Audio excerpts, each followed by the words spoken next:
원투TV 시청자 여러분 안녕하십니까. 2024 선택 410 여론조사 방송을 시작하겠습니다. 이번에는 남동구 갑을 들여다보셨잖아요. 네. 김은철 기자께서 좀 취재하시면서 분석하신 판세가 있을 것 같은데 민주당 후보 적합도부터 먼저 좀 살펴봤습니다. 네. 어떻게 됐나요? 일단 좀 방송을 하기 전에 먼저 네. 말씀드리는 게 저희가 남동갑은 이전에도 한번 이제 다른 여론조사 네. 기관죠 리서치뷰에 의뢰해서 한번 돌렸고 비슷하게 돌렸는데 이번에는 저희가 저번에 조사했을 때는 후광 효과를 배제하기 위해서 네. 특정 인물을 경력에서 제외했습니다. 네. 하지만 이번에는 특정 인물을 경력에 넣고 후광 효과가 얼마나 영향을 미치는지에 대해서 네. 같이 좀 조사를 했다는 점, 이 점은 좀 충분히 설명을 드려야 될 것 같아서 먼저 말씀을 드리고 결과를 좀 살펴보겠습니다. 네. 22대 총선 남동갑 더불어민주당 후보 적합도를 봤습니다. 예. 맹성규 현 21대 국회의원은 32.1%가 나왔고요. 고존수 전 박남춘 국회의원 보좌관 4급 상당 이렇게 네. 물어봤습니다. 19.8%, 네. 그러니까 12.3%포인트 차로 오차범위 밖에서 예. 맹성규 의원이 앞서는 것으로 나타났습니다. 야, 어쨌든 오차범위 밖이라는 것도 좀 큰 의미가 있는 것 같고, 네. 현역의 프리미엄이 좀 많이 작용한 것 같습니다. 저희가 지난번 조사했을 네. 때는 이제 아마 여기 영상 위에 이제 보시면 이제 지난번 여론조사 분석 방송은 보실 수 있을 텐데 지난번 조사에서는 17.1% 격차가 났거든요. 예. 그 당시에는 고존수 전 박남춘 국회의원 보좌관이 아닌 고존수 전 인천시의원으로 저희가 여론조사를 했을 때고 이번에는 그 박남춘 전 국회의원 보좌관이라고 돌린 것, 그러니까 그렇게 여쭤본 것. 예. 그리고 시기가 좀 지났다. 예. 어쨌든 그때보다 시기가 좀 지났고 이제 오는 19일부터 민주당 경선을 앞두고 있거든요. 예. 그렇게 해서 이제 고존수 후보가 열심히 이제 또 이제 본인의 인지도를 높였다는 점, 예. 이런 점이 반영됐는지 지난번은 17.1%포인트 격차에서 이번에는 12.3%포인트 격차로 약간 줄었다. 다만 오차범위 밖에서 여전히 맹성규 의원이 앞서고 있는 것 같다. 이렇게 볼 수 있을 것 같습니다. 그 외 인물이나 뭐 투표할 인물이 없다, 좀 기타를 선택하신 분들을 보면 어쨌든 투표할 인물이 없다고 이렇게 답하신 분들도 26.2%로 상당히 많거든요. 맞습니다. 모름 무응답도 17.3%였고요. 네, 맞습니다. 이것도 좀 의미하는 게 있을까요? 제가 이제 합쳐서 말씀을 드리면 예. 일단 당별 지지층을 봐야 될 것 같습니다. 예. 네, 당별 지지층을 봐야 되는데 예. 민주당을 지지하는 층에서는 맹성규 의원을 지지한다고 52.5%, 예. 고존수 의원이 민주당 후보가 돼야 된다는 비율이 27.1%였습니다. 예. 그러니까 민주당 지지층에서는 확실히 맹 의원이 과반 이상을 득표하면서 앞서 나가고 있다는 예. 점. 그리고 민주당은 경선을 5대5 경선으로 치르거든요. 그러니까 일반 국민 당원 50%, 그러니까 예. 여긴 권리당원이라는 표현을 씁니다. 권리당원 50%, 일반 국민 50% 경선으로 치르는데 어쨌든 나머지 50%에서는 맹 의원이 조금은 앞서 나가는 것으로 볼 수 있다. 예. 그리고 저희가 이제 좀 주목해봐야 될 점은 없음이라는 응답은 없음이라는 응답의 46.9%를 국민의힘 지지층에서 선택을 했다는 점입니다. 그러니까 국민의힘 지지층에서는 맹 의원 또는 고존수 후보 둘 다 더불어민주당 후보가 되면 안 된다라고 생각하는 비율이 높다. 이렇게 볼 수 있고요. 그렇기 때문에 어쨌든 확실한 민주당 지지층에서는 맹성규 의원이 앞서 나가고 있는데 고존수 전 이제 보좌관이 얼마나 이걸 쫓아갈 것이냐, 이제 3일 남은 경선을 앞두고 얼마나 따라잡을 것이냐, 이게 좀 경선의 결과를 알아보는데 좀 중요한 판가름이 되는 어떤 지표가 될 것 같습니다. 뭐 결과는 아직 정해지지는 않았지만 그래도 어쨌든 크게 차이는 벌어져 있는 상태라는 거, 오차범위 밖으로. 네, 맞습니다. 이 상태로 말씀드릴 수 있겠고요. 다음에는 국민의힘 후보분 한번 볼까요? 네, 국민의힘 후보 적합도에 앞서서 좀 말씀드려야 되는 점은 저희가 13일, 14일에 여론조사를 진행을 했습니다. 근데 13일 오후 늦게죠. 13일 오후 늦게 장석현 전 남동구청장이 국민의힘으로부터 공천 부적격 통보를 받았다라는 점. 그리고 다만 공천 부적격을 통해서 장석현 전 청장이 아예 떨어졌다 이렇게 볼 수는 없고요. 현재 이의 제기를 한 상태입니다. 이의 신청을 한 상태고 이 결과가 어떻게 나오느냐에 따라서 향후 또 향방이 바뀔 수 있다. 다만 이 여론조사에는 장석현 전 청장이 그 컷오프된 그러니까 공천 부적격 통보를 받은 어떤 그 사실이 크게 크게 영향을 미치지 않은 상태로 일단 후보 적합도 조사를 했다. 네. 이렇게 말씀을 드리고 나서 결과를 설명을 드리겠습니다. 예.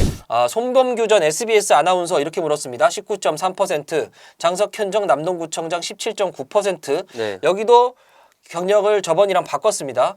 정승환 현 네. 유정복 인천시장 청년특보 이렇게 예. 물었고 14.1%. 예. 전성식 전 여의도연구원 정책자문위 민생안정분과위원장이 7.4%. 아, 상당히 기네요. 이렇게 예. 기록했습니다. 예. 그렇게 해서 지금 손범규, 예. 장석현, 정승환 후보가 어쨌든 1위와의 격차를 봤을 때 이 예. 세 명이 오차 범위 내에서 접전을 벌이고 있는 것으로 네. 나타났다. 이렇게 볼 수 있습니다. 어쨌든 장석현 전 구청장의 경우에 네. 2위를 달리고 있었잖아요. 저번 조사에서도 인천투데이 조사에서도 그랬고요. 네. 그러다 보니까 상당히 이제 본인도 경쟁력이 있는 후보라고 자부하고 있을 텐데 네. 컷오프 당한 거는 좀 상당히 좀 충격이 있을 것 같습니다. 그렇기 때문에 이 신청을 한 것 같고요. 예. 다만 이제 당에서 어떻게 판단하느냐 이런 점이 좀 남은 것 같고. 예. 그래서 저희가 민주당과 마찬가지로 국민의힘 층의 지지층에서는 어떻게 좀 지지를 하고 있는지 봤거든요. 예. 국민의힘 지지층에서는 손범규 전 아나운서가 30.8%, 예. 장석현 전 청장이 26.4%, 예. 정승환 현 특보가 18.4%, 예. 전성신 전 위원장이 8.8%.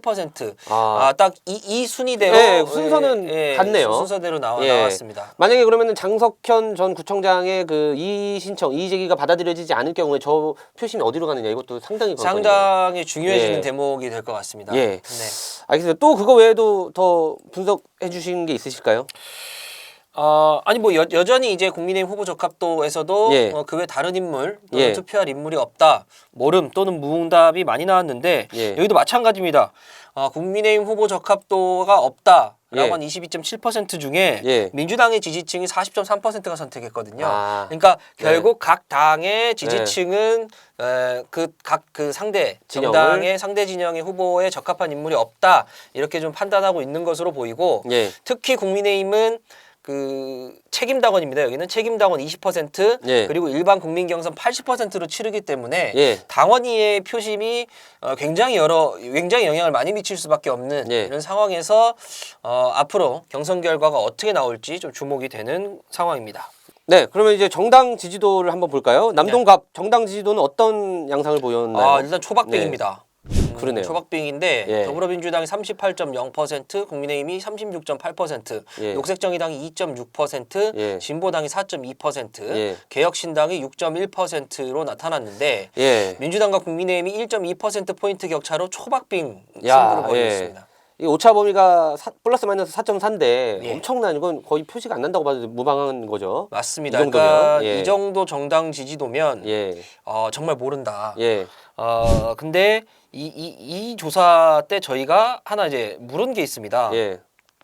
그 이번 투표, 그러니까 이번 총선에서 예. 투표할 때 가장 중요한 기준이 뭐냐라고 네. 물었는데 소속 정당 26.0%로 가장 고려를 많이 할 것이다. 예. 그다음이 이제 인물과 능력 18.4%가 나타났는데 예. 그러니까 결국엔 정당을 보고 찍겠다라는 비율이 가장 높은데 정당 지지도가 박빙이다. 예. 이건 본선에서 어떤 결과를 나타낼지 예. 참 모르는 상황이다. 이렇게 예. 보여집니다. 국민의힘 같은 경우에는 지금 경선 도전자들이 많은 상황인데 예. 정말 공정하게 경쟁력 있는 후보를 뽑아야 어쨌든 정당 지지도를 그쵸. 뛰어넘을 수 있지 않을까. 그러니까 정당 예. 지지도는 정당 지지도대로 확보를 하면서 예. 그 두 번째로 많이 응답한 인물과 능력 예. 그 부분에서도 어필할 수 있는 후보를 예. 공천해야 되지 않겠냐라고 보여집니다. 나머지 제3지대를 보자면요. 녹색정의당이 2.6%, 네. 진보정의당이 4.2% 이렇게 나오는데 어쨌든 원내 의석이 녹색정의당이 진보당보다는 훨씬 많잖아요. 예. 네, 6석 1석인데 그거와 비교해 보면은 이것도 좀 의미가 있다고 볼 수 왜냐면 이제 있습니다. 남동갑에 예. 진보당 후보가 출마했기 때문에 예. 그런 영향이 좀 있는 것 같습니다. 예. 네. 예. 다음에 저희가 22대 총선에 남동갑에 출마한 후보들의 여야 후보들의 적합도를 봤는데 예. 일단 1위는 맹성규 후보가 달리고 있습니다. 23.4% 그리고 2위가 고전수 15.6%, 3위가 장석현 13.6%, 4위가 손범규 11.6%, 5위가 정승환 9.8%, 그리고 진보당 후보가 6.8%, 예. 용해랑 후보가 예. 그리고 전성식 후보가 5.0%. 예. 이렇게 보면 아까 말씀드렸던 정당 지지도가 요 결과를 보면 좀 예. 이해가 되고 해석이 되지 않나. 예. 그러니까 다른 지역의 진보당 후보에 비해서 그 남동갑의 네. 용해랑 진보당 후보가 조금 더 많은 득표율을 보이고 있고 그러네요. 그것이 정당 지지율로 반영되는 것이다. 예. 이렇게 좀 분석을 할 수 있을 것 같고요. 예. 이 여야 후보 적합도를 보면 일단 맹성규 의원이 고존수 전 그 보좌관에게는 오차 범위 내에서 앞서고 있습니다. 예. 다만 다른 후보들에게는 오차 범위 밖에서 앞서고 있다. 예. 이렇게 보여지고요. 예. 이걸 좀 재밌게 보려면 이제 민주당 후보의 지지도 합산과 아, 예. 국민의힘 후보도의 지지도 합산을 좀 비교를 예. 해보면 방금 그거 하고 있었습니다. 틈새. 네, 민주당 후보의 이제 합이 39%로 예. 나타났고 국민의힘 후보의 지지도 합산이 40%로 나타났습니다. 그러니까요. 그러니까 네. 39대 40. 그러니까 정말 모른다. 그러니까 예. 앞선 정당 지지도와 이걸 놓고 비교봤을 때 예. 정말 지금 현재로는 정당의 지지도만 놓고 봤을 때는 예. 엎치락뒤치락한다. 예. 그래서 한 번 더 설명을 드리면 양쪽 다 정당 지지도는 고스란히 끌어안으면서도 예. 인물 경쟁력에서 앞설 수 있는 후보를 예. 공천해야 하는 지역이다. 이렇게 좀 보여지는 결과인 것 같습니다. 네, 이렇게 살펴봤고요. 그럼 이번 남동갑 여론조사의 개요는 어떻게 되죠? 인천투데이 의뢰로 여론조사 전문기관 리얼미터가 2월 14일부터 14일 이틀간 만 18세 이상 인천시 남동갑 주민 504명, 휴대전화 가상번호 100%를 대상으로 자동응답 전화 방식으로 진행했습니다. 표본 오차는 95%, 신뢰 수준의 플러스 마이너스 4.4%포인트, 응답률은 6.3%였습니다. 자세한 내용은 인천투데이 홈페이지 또는 중앙선거 여론조사 심의위원회 홈페이지에서 확인할 수 있습니다. 네, 수고하셨습니다. 어쨌든 이렇게 해서 2024 선택 410 남동구 갑 판세 여론조사로 함께 분석해봤고요. 다음에는 또 다른 지역구로 여러분들에게 찾아뵙겠습니다. 감사합니다.